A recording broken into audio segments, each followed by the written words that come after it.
Hi guys, JT here, and here's my top 10 Metroidvania games released in 2022 and 2023 that you should consider in the 2023 Fanatical and a little bit of humble winter sale. Note that these games are at least 33% off. While most people talk about the Steam winter sale, some of these deals on Fanatical and Humble are better than Steam. If you use the links in the description, you have the opportunity to support this channel. Anyway, let's get into this. At number 10 we have Figment 2, Creed Valley, a delightful musical adventure suitable for both younger and older players.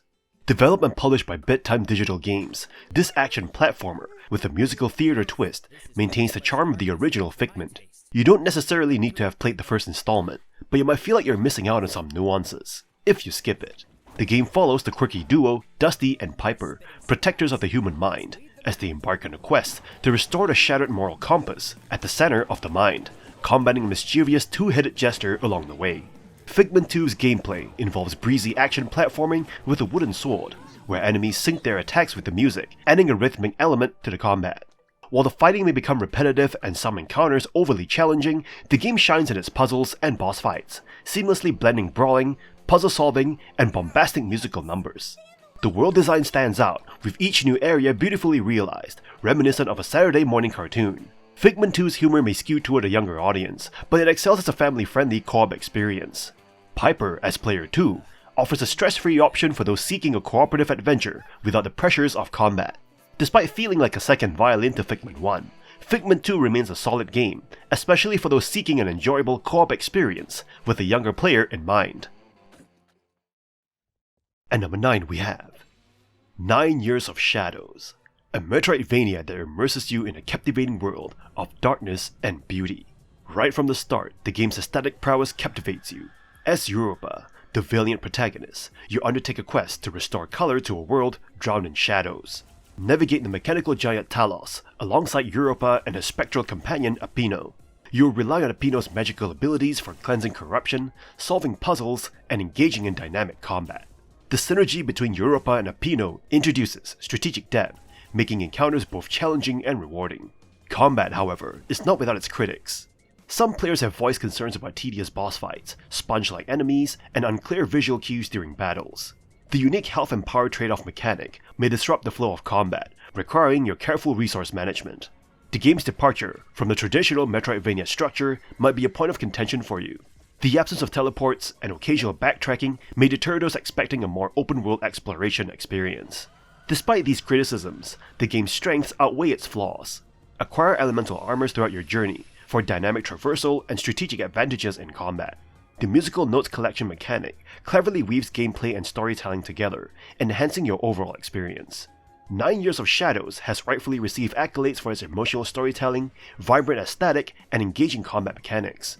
If you appreciate the nuances of Metroidvania games, 9 Years of Shadows is recommended for its captivating world, innovative mechanics, and emotional resonance. Minor drawbacks aside, the game delivers a memorable and immersive experience, inviting you to embark on Europa's quest and dispel the shadows that shroud Talos. And number 8 we have Moonscars, a game that excels in world design and combat, presenting a 2D non-linear experience in a mysterious, dark fantasy setting. You assume the role of Grey Irma, a clay construct created by the sculpture, awakening an enigmatic world filled with cryptic NPCs and clay-born imitations of humans. The game's art direction, dominated by red and black tones, complements its cryptic narrative. Well-designed shortcuts enhance exploration in sprawling non-linear levels. Moonscars seamlessly integrates various mechanics, including combat with swift sword attacks, charge swings, and special attacks to murder your enemies with. Amulets and bone dust, the primary resource, enhance your abilities. A roguelike element, Spite, offers passive bonuses tied to spite levels, while death may trigger moon hunger, raising enemy difficulty. The Ichor Bar, built through attacks, fuels witchery spells, providing diverse playstyles. Boss battle demands strategy and adaptability, accompanied by enemy variety and the engaging spite bonus feature. Moonscars does have some limitations, including occasional visibility issues due to its dark color palette and moments of visual indistinctiveness. Some sections increase difficulty by overwhelming players with numerous enemies. Boss quality varies, with some requiring strategy and others feeling luck-based or frustrating. The parry system's tight timing might challenge some players, and performance issues like frame drops and crowded battles occur sporadically. In summary, Moonscars offers a compelling experience, blending original artistry with engaging gameplay. Despite minor flaws, it showcases indie developers' willingness to take risks and their profound understanding of captivating game design. Moonscars shines as a standout title in a Metroidvania genre, worthy of exploration. At number 7 we have Afterimage. A magical Metroidvania emerges as a strong title in its genre, offering a captivating 30-hour experience.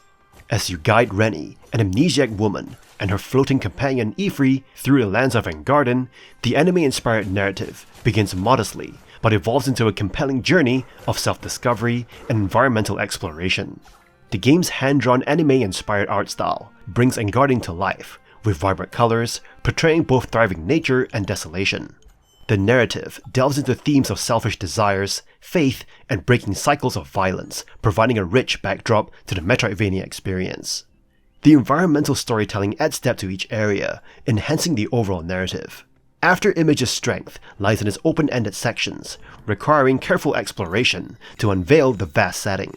Traversal upgrades, like double jumping and underwater navigation, feel satisfying and seamlessly integrate into Rennie's controls. While some platforming quirks exist, the game's precise controls and well-placed respawn points make challenges both enjoyable and manageable. Combat in Afterimage is equally satisfying, offering various weapon types with distinct advantages. The introduction of magic adds a ranged dimension, though its viability compared to weapons may vary. Boss fights are plentiful and challenging, with interesting patterns to memorize. However, the balance can be disrupted by the player's exploration choices, leading to encounters that feel either too easy or overly challenging. Despite some exploits and quirks, Afterimage remains a magical gem for Metroidvania enthusiasts, offering a core experience that engages with its rich world, satisfying combat, and exhilarating platforming.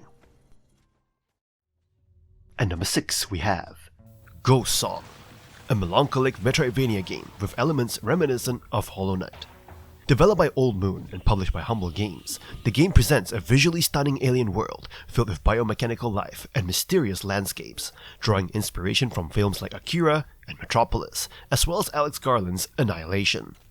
As the protagonist Deadsuit, a robot warrior, you explore the world armed with an arm cannon and other weapons. While the game showcases beautiful art direction, the protagonist's control and movement lack the grace and agility of iconic characters like Samus Aran and the Knight from Hollow Knight. The game incorporates familiar gameplay mechanics from the Metroid series, such as shooting enemies and collecting resources called nanocells. When Deadsuit's health reaches 0, a mechanic reminiscent of Hollow Knight comes into play, where she loses her nanocells and respawns at the nearest save point. Ghost Song offers a challenging experience, with occasional frustrating moments, especially when navigating the non-linear structure and facing difficult bosses. The game's lack of clear direction and intuitive map design can sometimes impede progress and cause confusion. However, the overall experience is praised for its atmospheric world, variety of upgrades and abilities, and manageable consequences upon death. While it falls short of being a masterpiece, Ghost Song serves as a satisfying Metroidvania adventure that can fill the void for fans of the genre. At number 5 we have Have a Nice Death, an action roguelike Metroidvania game developed by Magic Design Studios and published by Gearbox Publishing. In this game you play as Death, the CEO of Death Incorporated, on a mission to show your useless subordinates who's boss. As Death, you embark on a company-wide tour armed with your trusty scythe, battling death-related enemies in different departments of your grisly business. The gameplay is reminiscent of Dead Cells, with fast-paced combat involving scythe attacks, dashing, and using various sub-weapons. You must collect and upgrade equipment, including cloaks with powerful effects and spells that consume mana. Additionally, you can obtain curses that grant passive buffs, allowing you to customize your playstyle. Each run presents choices of where to go next, offering currency, buffs, or challenges. Boss battles are challenging, with screen-filling attacks that require skill and strategy to overcome. Healing orbs called anima can be collected and used to restore health, but the game's punishing nature may make survival difficult. However, a lower difficulty option called Self-Fulfillment Mode provides more healing and gradually reduces enemy damage taken as you die, encouraging improvement. After each run, you unlock permanent upgrades and can purchase new weapons and spells with earned gold. Visually, the game impresses with beautiful animation and a striking art style. Despite some punishing aspects, Have a Nice Death offers superb combat, varied upgrades, and gorgeous visuals, making it a fantastic action roguelike Metroidvania worth exploring. And number 4 we have DOOMBLADE. In DOOMBLADE, you're thrust into the shoes of Gloom Girl, the last of the oppressed Gloomfolk, armed with a flying sword that transforms exploration into a thrilling experience. The game excels in making movement a joy, allowing you to dash towards enemies, creating a seamless and exhilarating traversal throughout the gloomy world. As Gloom Girl, your journey begins in dank caves, but with the emergence of the sentient red sword DOOMBLADE, you embark on a quest to overthrow the Dreadlords, infusing a delightful dynamic of slicing and dicing. The core of the gameplay lies in the progression of abilities. Initially slow and melancholic, Gloom Girl transforms into a dynamic force with the DOOMBLADE. From air dashes to the ability to pass through walls using shadow form, each new power significantly impacts your approach to the environment. The meticulous design of the world, with various powers in mind, is a testament to Muro Studios' expertise. DOOMBLADE doesn't shy away from rewarding exploration, offering collectibles like heart pieces, artifacts, and relics. The constant sense of progression, coupled with the option to upgrade using collected bones, creates a rewarding gameplay loop. However, the enemies, armed with projectiles, pose a formidable challenge. Dodging these attacks can be frustrating, and the sluggishness of Gloom Girl outside the sword dashing adds to the challenge. Boss fights stand out as engaging encounters, each requiring a specific strategy for victory. Despite occasional frustrations with environmental hazards and a somewhat lackluster story, DOOMBLADE excels as a fantastic Metroidvania.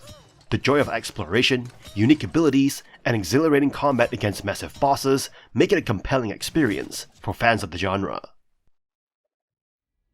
And number 3 we have Asterigos, Curse of the Stars, an action-adventure game often labeled as a Souls-like due to its stamina-based combat and challenging nature. However, it leans more towards accessibility, earning the title Souls-Light. Following the journey of Hilda, a young warrior on the North Wind Legion, you delve into a world reminiscent of the Roman conquest, featuring twists on Greek and Roman gods and legends. Equipped with 6 diverse weapons, including a sword and shield, twin daggers, a massive hammer, a spear, a magical staff or bracers, Hilda's arsenal offers flexibility and depth. You can seamlessly switch between 2 weapons, each of its combos and special abilities, enhancing the combat experience. The addition of elemental states further diversifies your tactics, providing a strategic advantage. Asterigos doesn't follow the traditional Souls-like formula entirely. The absence of a limited healing flask and the ability to collect salves adds a unique touch. While over 20 challenging bosses await you, the game maintains a fair balance, ensuring that death doesn't result in significant setbacks. The narrative unfolds through echoes, magical imprints of past conversations, adding depth to the story. However, the lack of a map or clear navigation can be a drawback, occasionally leaving you uncertain about your next move. Visually, Asterigos doesn't stand out dramatically, but its well-drawn environments and cartoony art style suit the narrative. Despite a few areas where the game falters, such as repetitive combat strategies and an awkward jump mechanic, Asterigos, Curse of the Stars emerges as an excellent adventure game. With a likable protagonist, an intriguing world, and satisfying combat, it offers an engaging experience, especially for those seeking a more accessible entry into the Souls-like genre. And number 2 we have Gravity Circuit, a stand-up platformer seamlessly blending elements from iconic titles like Mega Man into a fresh and exhilarating experience. Taking on the role of Kai, the titular Gravity Circuit, you embark on a journey through a series of levels, each offering distinct theming, gimmicks, and challenging bosses, reminiscent of Mega Man's influence. The game excels in level design, with each stage being concise, focused, and memorable. The variety in environments, such as navigating a fiery area reminiscent of Quickman's stage or exploring disorienting computer-based levels, showcases the developer's keen understanding of compelling platform gameplay. The addition of civilian robots to rescue adds depth, challenging you to explore every nook and cranny. Gravity Circuit's controls are a highlight, offering spot-on responsiveness and a smooth, weighty feel. Kai's diverse moveset, including jumping, wall jumping, sliding, and a versatile grappling hook, adds layers to the gameplay. The grappling hook not only aids in traversal, but serves as a dynamic combat tool, allowing you to attack enemies from a distance and even throw them strategically. The combat system introduces equipable attacks and modifications to Kai's characteristics, providing flexibility and strategic depth. Boss battles shine as hyper-aggressive tests of skill, requiring mastery of Kai's abilities and careful observation of enemy patterns. The absence of attack weaknesses in bosses emphasizes the need for precision execution and adaptability. While the game's story borrows familiar elements from Mega Man lore, it falls short of capitalizing on its potential. The protagonist Kai lacks depth, and the intriguing questions raised by the narrative remains largely unexplored. Gravity Circuit is a highly recommended platformer that doesn't necessarily break new ground, but excels in refining and combining familiar concepts. Its brisk pace, satisfying gameplay, and memorable design make it one of the best platformers of the year. If you're a fan of classic platformers and enjoy tight controls, challenging levels, and engaging boss battles, Gravity Circuit is a must-play. At number 1 we have Blasphemous 2, a divine sequel to the popular and gory Blasphemous game, seeking redemption from its predecessor's missteps. As you traverse into the Blighted Lands, a narrative of absolution unfolds, mirroring the characters condemned by the entity known as the Miracle. The game, much like those seeking redemption, strives to rectify the shortcomings of the original Blasphemous, and it succeeds admirably. The combat, once criticized for its stiffness, has undergone a remarkable improvement. Blasphemous 2 shines in its love for the genre, offering an experience that rivals iconic titles like Castlevania Aria of Sorrow. The introduction of 3 distinct weapons, each catering to a different playstyle, grants you the freedom to tackle combat in your preferred manner. The Veredicto's wide attack arc, the nimble Sarmiento and Cantella rapiers, and the balanced Ruego el Alba sword provide diverse options, enhancing both variety and strategy in battles. The weapons not only enhance combat, but also play a pivotal role in expanding level design. Gimmicks tied to each weapon, such as shockwave-producing bells and mirror-stabbing platforms, elevate platforming sections to new heights. Blasphemous 2 impressively combines combat and exploration, introducing meaningful upgrades like Marks of Martyrdom, striking a perfect balance between difficulty and progression. However, the game's storytelling, relying on vague minimalist lore, akin to its predecessor, may be divisive. While some players may appreciate the religious imagery and thematic depth, others may find the execution at odds with player engagement. Despite these narrative reservations, Blasphemous 2 remains a compelling experience for Metroidvania enthusiasts, showcasing a remarkable journey as the penitent one. Do you agree with this list? What other games are you buying in the 2023 winter sale? Let me know in the comments below. Don't forget to like and subscribe, and I'll see you guys in the next video.